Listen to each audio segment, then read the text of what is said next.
Welcome back, Attack. Today we're going to be talking about the top 10 puzzle games that are multiplayer.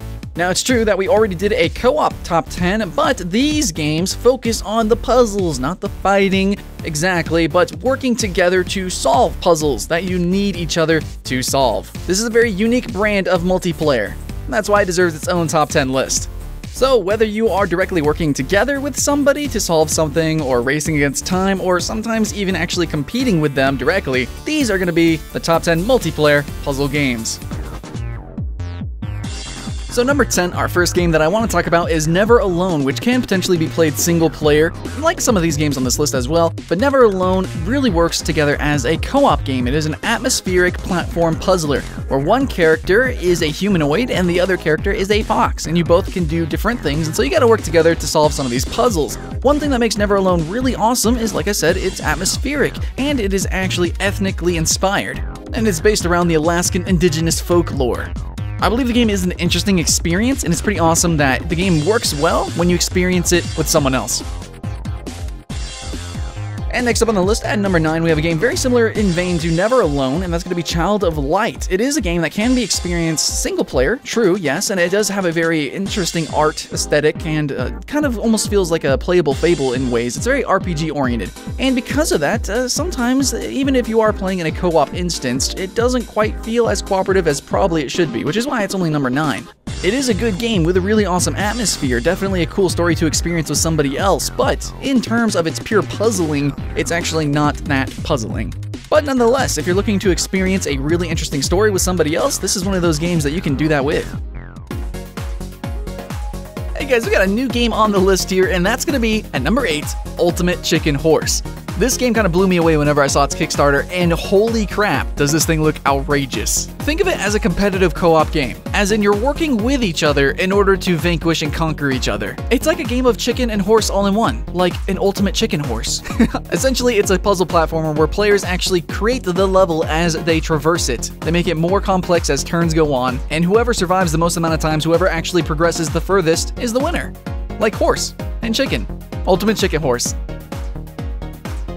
And at number 7, we've got a Plasler, a puzzle platformer. I just made that up. Yep. It's called Trine. I'm going to count in Trine number 1, Trine number 2, and Trine number 3. The entire franchise, I think, is definitely worthy of being on this list, and so we're going to put it all together at number 7. This is a 3-way cooperative game where each player takes control of a unique character that has their own unique abilities. Now, one thing that makes the game really fun is going to be its engine. Yes, it looks gorgeous, absolutely, but it's also because of the physics of the game that make the puzzles sometimes hazardous. But it also gives you a little bit of creative leeway with how you solve some of these puzzles. Alright guys, next up on the list, we've got Little Big Planet, which yes, it's limited to Sony consoles, but still, it's a cultural phenomenon. This guy, this Sackboy dude, is so cute and so awesome, and the entire game just has a huge amount of character. It looks amazing, and overall, yeah, the gameplay is pretty fun. Absolutely. It's a cooperative puzzle platformer, but with the later entries into the games, yes, I'm counting the whole series though here on this list, but later on, you get a little bit more than just puzzle platforming. You get almost like mini games, and of course, with the amount of creativity of making different levels, there's really no end in sight for this game with its potential. So if you want a game that you can come back to any day and play co-op, that's Little Big Planet.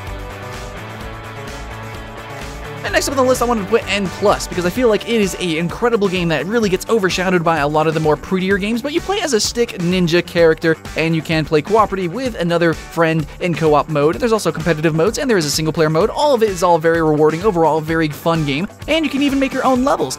But I'm actually just putting this on this list halfway on here because of the raw-based co-op mode, which is an incredible time. It is definitely a nail-biter sometimes. It is incredibly performance-based, very mechanical. You have to be really, I guess, ninja, and figure out the best way to deal with the obstacles in front of you is part of the puzzle, is part of the strategy. So if you're looking for a challenge, especially one that's gonna test your friendship, N+ is your game.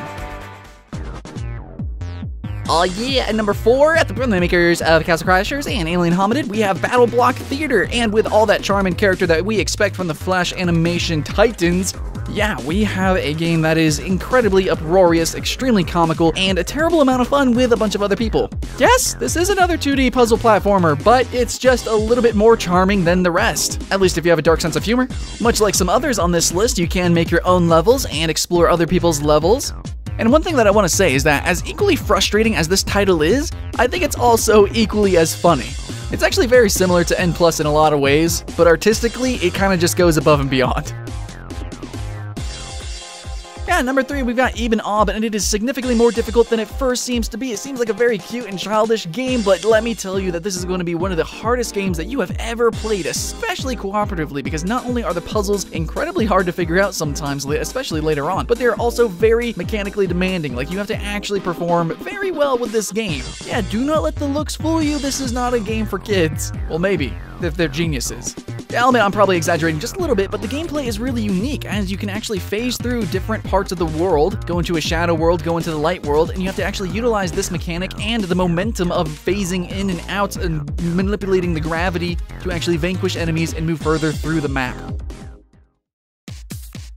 At number 2, let's go ahead and throw up Portal 2, because you guys knew it was going to be on this list. It was either going to be number 1 or it was going to be number 2, but you knew it was going to be on this list. So here's Portal 2. We all know why it's freaking awesome. Portal itself is a really awesome franchise, really awesome game, Portal 1 and Portal 2, but Portal 2 adds co-op. And of course, the portal mechanic is freaking sweet. In any game where there is any portals in any sort of puzzle platforming, it makes the game infinitely more complex and interesting. And Portal was the game that really took advantage of these mechanics, because it has interesting physics and also has an interesting world setting, as well as different kind of small mechanics that kind of add to the gameplay infinitely, like which walls you can make portals on. Of course, you do have the gravity, but how gravity affects different objects, how the portals interact with different laser beams and other different objects, and now add co-op, where both players can make portals, and things get infinitely more, sometimes frustrating, but for the most part fun. And number 1, maybe I'm kind of cheating a little bit, but I hope it comes to you as a surprise, but I'm putting Minecraft as the best puzzle multiplayer game.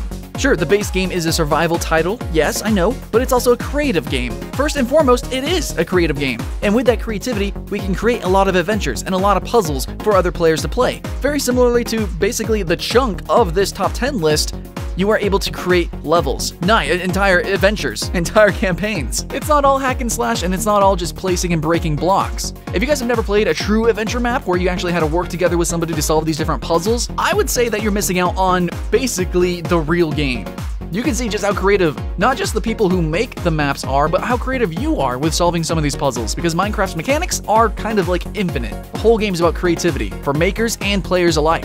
No, it's not as atmospheric as some on this list. Its engine isn't even that glorious, but in terms of raw replayability, expansiveness, and like I said over and over again, the amount of creativity that you can experience and utilize, completely unparalleled.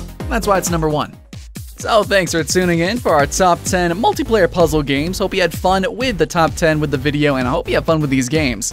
Now, if there's anything you think we missed, go ahead and give it a big shout out in the comments below and let us know. And remember to like and subscribe so that you can stay notified of all these cool multiplayer game top 10s, first impressions, and other fun gaming goodness that we're going to throw at your faces. So please come back, Attack. Be excited for the next video, and we'll be excited to see you there. Welcome back, Attack. Today we're going to be talking about the top 10 free-to-play MMOs for this year, for 2015, and I think across all the genres for free-to-plays, we've seen so much innovation in MOBAs, in MMOs, in like card games. We've seen so many new things this past year, and hopefully, maybe, probably so, 2015 is going to be just as exciting.